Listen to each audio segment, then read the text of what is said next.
Now, as we are just about to enter the second phase of version 2.2, the Shorekeeper will finally be returning, but will in fact only be available for roughly 11 days. Of course, that means players will have much less time to pick up the Shorekeeper, but it does also mean we are going to be receiving Zani's banner even sooner than usual. It goes without saying that Zani is still one of the most highly anticipated characters to drop, and many players would likely be picking her up, especially since she is considered as the first anniversary character of WutheringWaves. So for those that are locked in for Zani, I'll be going over the materials you would require in order to utilize her at max potential on release, team synergies you may want to consider building, weapons that can be utilized, viable echo builds, then I'll wrap it up with if you should summon for Zani and some factors you may want to consider before pulling the trigger. Before we jump into it, as always, would really appreciate it if you could subscribe for more WutheringWaves content and drop a like if you enjoyed the video. Now, kicking it off with the Ascension and skill upgrade materials required in order to completely max out Zani. Specifically, you'll need polygon cores to ascend Zani and to upgrade her skills. Then, considering Zani is a Gauntlet character, as usual, you will need to pick up Cadence Seeds from the Forgery challenge. As for the open world boss material, unlike most characters that would usually require materials from a boss that you can also farm as the main echo, Zani will require 46 platinum cores from the Sentry Construct boss, which I guess is still great for those that are after a solid 4-cost echo for Carlotta. Regarding the weekly boss, you'll require 26 Netherworld stairs from the Hecate boss, and lastly, Zani will need 60 Sword of Chorus materials to completely ascend her to max level. Moving on to Zani's standout team compositions and flexibility, as we do already know, Zani most likely is going to be a Spectrofrazzle main DPS. Given Phoebe released not too long ago, and even though she is currently utilized more as a main DPS, she can in fact play as a dual/sub DPS as she switches between both the Absolution and Confession state. So that would provide all the more reason for Zani to be our first true main Spectro DPS since Genshin. With that, and really to no surprise, the best team composition for Zani on release will be herself alongside Phoebe as a dual DPS and Spectro Rover or the Shorekeeper as the support. Now of course it's unconfirmed, but Zani likely will be dealing damage scaling off Spectrofrazzle stacks inflicted on enemies. So with Zani alongside both Phoebe and Spectro Rover, there will be a lot of Spectrofrazzle stacks applied to enemies, dealing damage over time and allowing Zani to deal optimal damage. In addition, both Phoebe and Rover have abilities within their kits that extend the duration of Spectrofrazzle stacks, leading to even more damage to be dealt and provide Zani with the opportunity to remain on the field for extensive periods of time. So especially since Phoebe and Rover are the only two characters in the game currently that can inflict Spectrofrazzle, without a doubt they would synergize extremely well with Zani. Now with that being said, Rover applying Spectrofrazzle might be a bit overkill if Zani is able to apply Spectrofrazzle herself along with Phoebe. If so, then instead of Spectro Rover, you may gain more value from the Shorekeeper, which will provide a bunch of additional buffs and healing alongside buffing both crit rates and crit damage. Then lastly, with the fact that Phoebe does deal significant damage herself alongside shredding Spectral resistance through the outro skill, it allows for the Zani and Phoebe DPS duo to be quite a powerful combination, as both will be able to carry their own weight in terms of DPS. Now even though both Zani and Phoebe are most likely going to be the strongest duo featuring Zani, I understand not everyone has Phoebe and may not intend to pick her up on her rerun. So then as for alternative compositions, just like how Phoebe is utilizing Rover as a sub DPS and the Shorekeeper as a support for the current Spectrofrazzle team, Zani would definitely be able to utilize the exact same composition.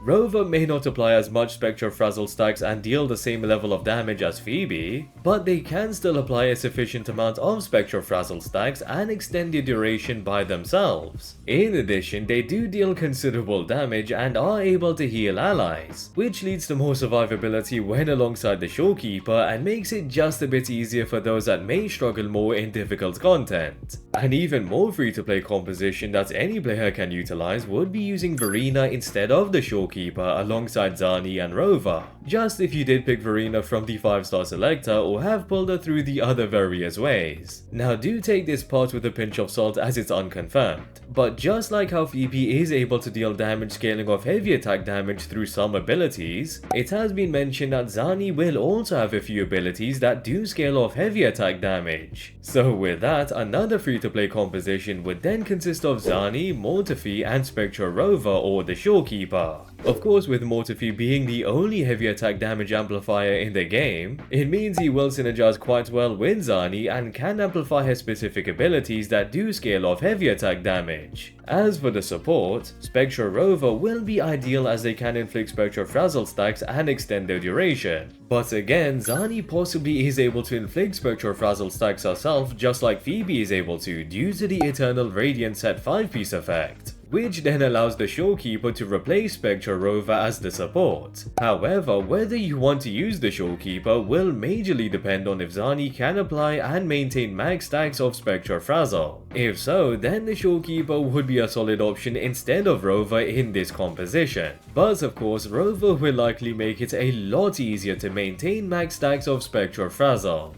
All in all, for a Spectral Frazzle character, Zani does have a handful of compositions and free-to-play friendly compositions, allowing for players that perhaps started WutheringWaves for Zani to be capable of building a solid composition without much difficulty. However, the strongest composition will of course feature Phoebe, and so due to that, I do expect her rerun to be either alongside Zani or soon afterwards, just so players have a chance to build the strongest Spectral Frazzle composition if they did skip Phoebe on her initial release.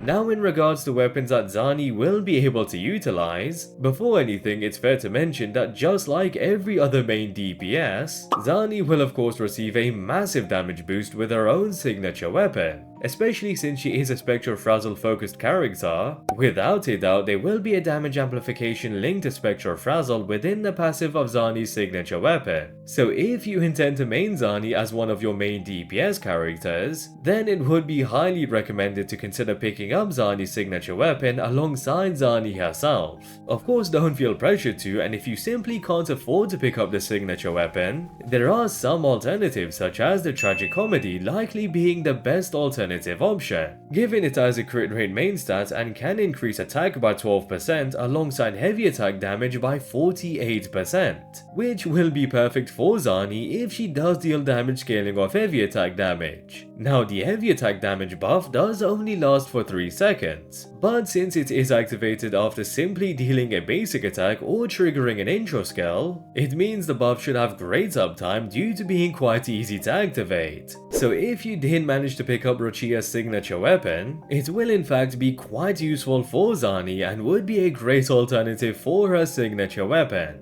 Aside from that, there would be the Verity's Handle and the Abyss Surges as the remaining 2 5-star gauntlets. The Verity's Handle will also be quite valuable due to the main stat and the passive effect it provides, but unless Zani is able to activate multiple resonant skills in a short 5-second window, then she wouldn't be able to fully utilize the effects of the weapon and will miss out on 15 seconds of increased liberation damage. Although even just for 8 seconds, the passive will be quite useful for Zani as she is a main DPS, which overall makes Verity's Handle a solid alternative. As for the Abyss Surges, it doesn't necessarily provide any stat effects that majorly benefit Zani's damage, so it is more like a massive attack stat stick, and especially due to the attack percent main stat, which just makes it an okay alternative for Zani if you don't have any other options. Though with that being said, there are some 4-star options that may prove to be a bit more valuable. To no surprise, the Stonard will be a solid alternative and may just be better than the Abyss Surges, due to the crit rate main stat it provides along with the liberation damage increase from the passive being extremely valuable. However, the Legend of the Drunken Hero will in fact also be a great choice, considering the passive provides an attack bonus of up to 16% when dealing damage to enemies with negative statuses, alongside having an even higher base attack than most 4-star weapons and an attack percent main stat.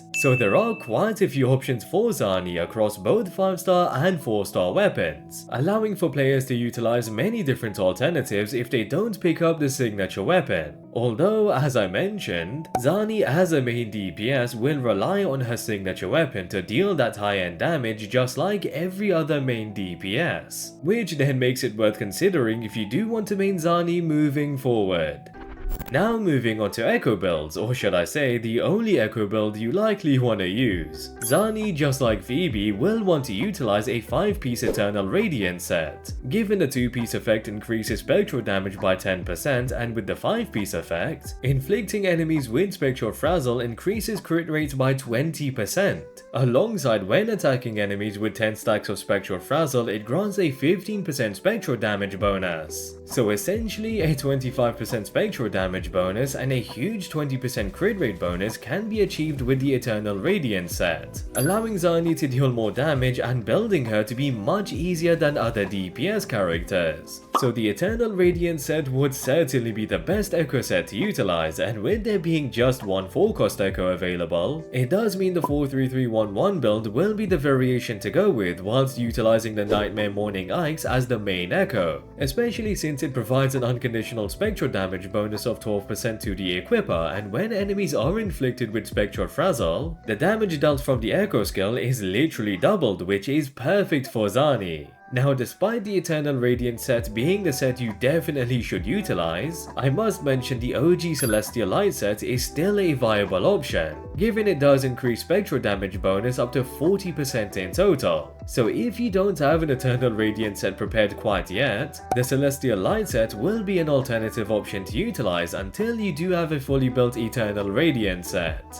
Now moving on to the stats to prioritize on Zani's echoes, the 4-cost echo will utilize either crit rate or crit damage, and the one you opt for will depend on the weapon you have for Zani. The 3-cost echoes will want spectral damage bonus, and the 1-cost echoes as usual would want attack percent. As for some stats, just like any other DPS, crit rate and crit damage will be priority. Then following with heavy attack damage bonus, attack percent and energy regen.